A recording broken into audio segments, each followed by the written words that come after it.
I like fried eggs, but these were taken outside of St Mary's Church at Purton on a bright sunny day, hence the word day's eye, daisy.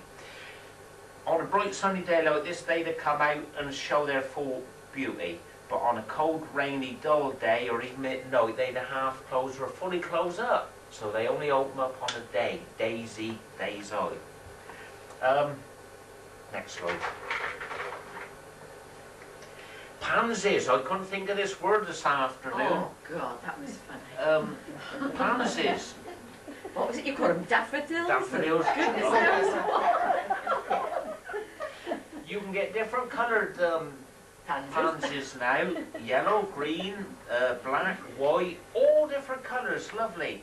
Mother's favourite flower. And Mother says that to remind I of old gentlemen's faces. I says, how's that, Mum? She said, look, he got a moustache and 2 eyes like they used to have years ago. The next one. Old gentlemen's faces. That's a dog.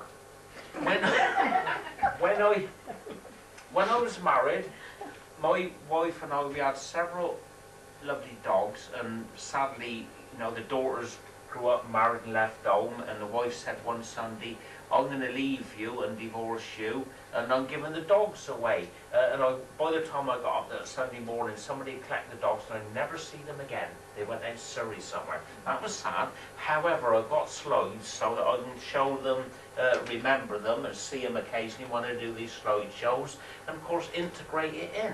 Now, that's an old dog. Well, Teddy. He ain't got much of a nose because they're like Pekingese all punched up. Some people say, well, how do he smell? I said, well, not very good when he'd a blow off.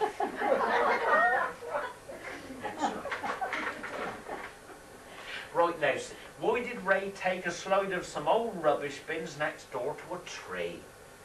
Well, this is outside the Queen's Head at Broadhinton, a public house where you can have lovely meals, and the landlord for the village have decided that they would recycle paper, tin, cloth, glass, everything. We've been recycling for the last 20 years or so. Right next door to nature, which has been recycling for millions of years, because this was taken in May. In the fall, in the autumn, these leaves that fall off, go around the roots, rot and decompose, put nutrients into the soil, and give food for the roots for the following year. We are opposite from trees because trees have got their legs in the air and their heads in the ground. We've got our heads in the air and our feet on the ground. They'd eat from the roots. We'd eat from here. They'd breathe out oxygen and breathe in carbon dioxide. We'd breathe in oxygen and breathe out carbon dioxide. So if you've got pot plants and spider plants, you talk to them, you cuss them, they grow, because you breathe in carbon dioxide on your plants and they grow, they thrive. As I said, you can tell them off, but they still grow. Nature's been recycling for millions of years. We've been recycling for the last 20 or so. But it makes a colourful slide of trees in the nature. The next slide. Now, whatever's that, and I say to the audience is, why did Ray take a slide of what is it? Dried up cement, dried up dirt. It's the bark of a healthy tree. It's the skin, like we got our own skin, and this is the skin of a tree, and that's a healthy tree. Now, it's a coincidence tonight that we're in Wells Street, not far from Groundwell Road. We're just off Groundwell Road. But the next slide, if you drive from the old Oxford Hotel up Groundwell Road to the top of town and by Wells Street, there's a lot of trees along that road, and some of them have got big growths growing like that. And that is the equivalent of cancer in a human being. It's living, but it ain't very healthy. And that's an unhealthy tree along Groundwell Road. Why? Because of all probably the cars, the carbon monoxide, the exhaust fumes coming out of the car. Oh. In reverse. You weren't supposed to see that. I just say, what do you associate with trees and bark? And then they think. And the next slide. Well, dogs like barking, and dogs like trees. Dogs to cock their legs. Well, that's a bitch. Yeah. And I do stand corrected audience. And one bright spark of a lady said, yeah, but what if it's a lady dog? They don't cock their legs.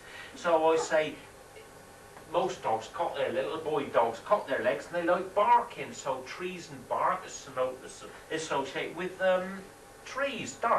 We had several lovely dogs, and of course this is a little Yorkshire Terrier called Poppy, so small she'd sit on your hand. That was the size of a 10p piece. Never see her again, probably passed over now, but it's sad. But she had her dinner, so she got a dirty face. But when the camera comes out, then she'd see what's going on. Woman of Wiltshire. And the next slide.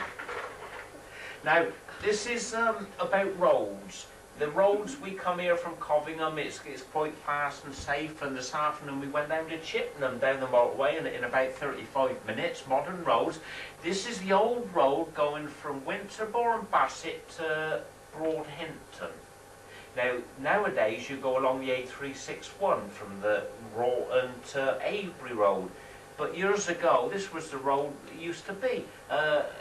It's alright now for travel, hikers, walkers, picnic, courting couples, people on BMX bikes, but that's how the road was. It's changed little for hundreds of years. Broadhinton to Winterbourne Bassett. And if you ever see a place on a map called Winterbourne, it is where in the winter a river or stream was born. Winterbourne. Because it flooded in the winter, you get lots of wet, so springs overflow, and that's where a river is born. Winterbourne, born in the winter. Born means to bear it. To bear it. But that's how the roads used to be. That's the road going from Winterbourne Bassett to Broadhinton. Lovely, peaceful place, picnics or whatever. Next slide. And just you think, 200 years ago, that could have been Victoria Hill, Kings Hill, Blunston Hill, little houses, no houses or anything, but that's the road. That would go up the Yatesbury, and that road would go down towards Compton Bassett and branch off towards Highway. It's not many people know about little villages or hamlets, because Highway's a hamlet, because they've got a church now. And a group of houses without a place of worship is called a hamlet. But if you remember, I spoke of highwaymen and problems in part 2, because if you went up there on a winter's night where there's no moon shining, either the wheels will fall off the cart, you get stuck in the mud, the horse will become lame. Highwaymen would come out and say, give us your money or your life. And if you were sensible, you would give the highwayman your money. He'd say, thank you very much, gentleman of the road, but before you go on down the road, he will give you a password for that particular night. You remember that particular password, and go down up the hill another mile, and another highwayman will come out and say your money or your life, unless you can give me a password. And if you give the second highwayman the password, what the first highwayman give you, then he knew that you ain't got nothing to give him or to rob from you, because you give it to the first highwayman up the road, his mate. And they used to change the password every night. But that's the hazards of travelling years ago, even though it looks idealistic and a lovely place for hikers or picnics.